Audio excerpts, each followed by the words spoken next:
अस्सलाम वालेकुम to everyone, welcome back to my video. तो आज हमने क्लास 8 का जो टॉपिक है, चैप्टर नंबर जो इसका 6 है प्रियोरिटेटिव केमिकल रिएक्शन वाला, उसमें हम लोगों ने ये पढ़ना है कि बैलेंसिंग दी केमिकल रिएक्शन। तो चैप्टर नंबर इसका 6 है, उसमें केमिकल इक्वेशन के बारे में बताया गया है। फर्स्ट हमने एप्लीकेशन भी पढ़ ली, उसकी इक्वेशन भी पढ़ ली।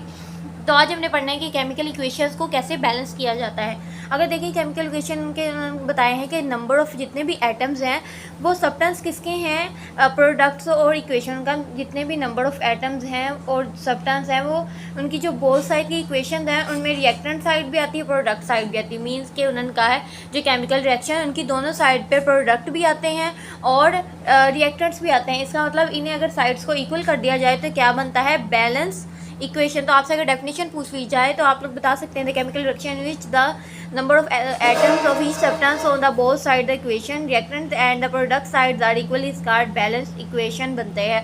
अगर फॉर एग्जांपल मिसाल के तौर पे देख लिया जाए उनका केमिकल इक्वेशन आपको नीचे बताई गई है कि कैसे उसे बैलेंस किया है। HCl अगर हाइड्रोक्लोराइड एसिड और सोडियम से देखा जाए तो इनको आपस में इन्होंने जब लाया है तो ये रिएक्टेंट्स हैं, जब आपस में रिएक्ट किए हैं तो ये क्या बना है, प्रोडक्ट में बना है। मीन्स के Na और Cl ये दोनों बन गए सोडियम क्लोराइड, और ये जो यहाँ एक H रह गया था और यहाँ OH रह गया था। मीन्स के ये H और ये दोनों H आपस में मिल गए H2 और साथ जो है वाटर बन गया। इसी तरह केमिकल इक्वेशन ने बताया कि नंबर जितने भी एटम्स हैं बोथ साइड पे आते हैं, इसी हम क्या कहते हैं, बैलेंस इक्वेशन। फिर इसी तरह उन्होंने हाइड्रोजन 2 ले लिया है और जो क्लोरीन है वो 2 ले ली हैं तो ACl हाइड्रोक्लोराइड बन गया।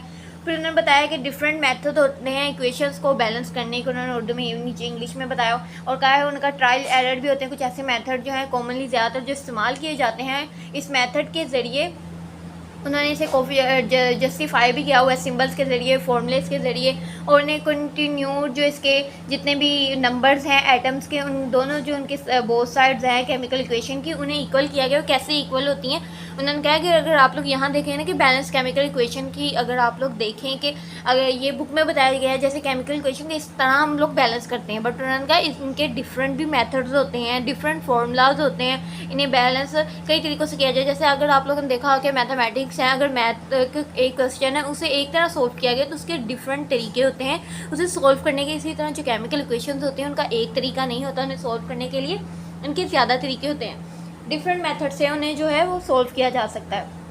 अगर उन्होंने कहा नीचे अगर आप केमिकल रिएक्शन के रूल्स पढ़ें जो बताए गए हैं तो आप लोग जान सकते हैं कि इन्हें कैसे कैसे बैलेंस किया जाता है। उन्होंने कहा है कि अगर देखें कि right the unbalance chemical equation, अगर हम फॉलो करें कि अगर हम अनबैलेंस करेंगे किसी इक्वेशन को तो count the number of atom, उसके जितने भी नंबर्स ऑफ एटम उन्हें काउंट करेंगे और जो सब्सटेंस बोथ साइड पे ऐड होंगे उन्हें देखेंगे कैसे जो रिएक्टेंट्स है वो कैसे रिएक्ट कर रहा है प्रोडक्ट के साथ, तो वो सारा हम लोग दे के लिखेंगे। उन्होंने फिर नीचे लिखा है कि काम के साथ एक सब्सटेंस हम एक टाइम पे ही हम लोग एक सब्सटेंस के साथ जो है इक्वेशन को एक टाइम पे ही कर सकते हैं, एक इक्वेशन को ऐसे तो नहीं कर सकते, इसे भी कर रहे हैं ऊपर वाले साथ इसे कर दें, इसे ही हम एक पे ही फोकस करते हैं। फिर उसने बताया है कि अगर हम लोग मल्टीप्लाई करें एक फॉर्मूले के साथ तो ये सूटेबल इसके अंदर इंटीगर्स होते हैं, जैसे 2 हो गया, 3 हो गया, 4 हो गया, 5 हो गया, किसी के साथ हम लोग मल्टीप्लाई करें सिंबल के फॉर्मूले के साथ तो उसके अंदर ये 2, 3, 4, 5 उन्होंने का सिंबल होते हैं और एक साइड पे उसकी इक्वेशन उन्होंने दी होती है पार्टिकुलर सब्सटेंस की।